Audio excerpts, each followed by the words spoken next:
Hi friends, இன்னைக்கு ஒரு evening vlog தான் பார்க்க போறீங்க. இன்னைக்கு நைட் டின்னருக்கு வந்து சன்னா மசாலாவும் பூரி தான் ரெடி பண்ண போறேன். பூரி செய்யறது தானே, இதுல என்ன ஸ்பெஷல் நீங்க கேட்பீங்க. இதுல நான் ரைஸ் பிராண்ட் ஆயில் போட்டு தான் செய்வேன். பூரிக்குன்னு மட்டும் இல்ல, நான் சமையலுக்கு யூஸ் பண்றது இந்த ரைஸ் பிராண்ட் ஆயில் மட்டும் தான். இதுல நிறைய ஹெல்த்தியான பெனிஃபிட்ஸ் இருக்கு. இதுல வந்து ஒமேகா 3 ஒமேகா 6 இருக்கு. ரத்த நாணயங்களையும் இதயத்தையும் ரொம்ப பாதுகாக்குது. அது மட்டும் இல்ல, எந்த விதமான கெட்ட கொழுப்பும் இது சேர விடாது. வேர்ல்ட் ஹெல்த் ஆர்கனைசேஷன் இதுதான் ரெக்கமெண்ட் பண்றாங்க. ஆயில் நம்ம ரெகுலரா யூஸ் பண்றதுனால நம்ம ஏஜ்டாவே காட்டாது, ரொம்பவே யங்கா காட்டும். டெய்லி சமைக்கும் போது இந்த ஆயில ரெகுலரா யூஸ் பண்ணிட்டு வந்தோம்னா நமக்கு எந்த விதமான நோயும் ஏற்படாது. இவங்க இந்த ஆயில் மட்டும் இல்ல, நிறைய பிராண்டான ப்ராடக்ட்ஸ் கூட இவங்க சேல்ஸ் பண்ணிட்டு இருக்காங்க. வீட்டுக்கு தேவையான எல்லா மளிகை பொருளும்.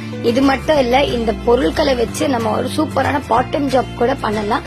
இத பத்தி நீங்க இன்னும் டீடைல்ஸா தெரிஞ்சுக்கணும்னா நான் டிஸ்கிரிப்ஷன்லயும் கொடுத்திருக்கேன், ஸ்கிரீன்லயும் அவங்க நம்பர் கொடுத்திருக்கேன். கண்டிப்பா நீங்க வந்து செக் பண்ணி கால் பண்ணி கேட்டுக்கோங்க. இன்னொரு vlogல நாளைக்கு சந்திக்கலாம். பாய்.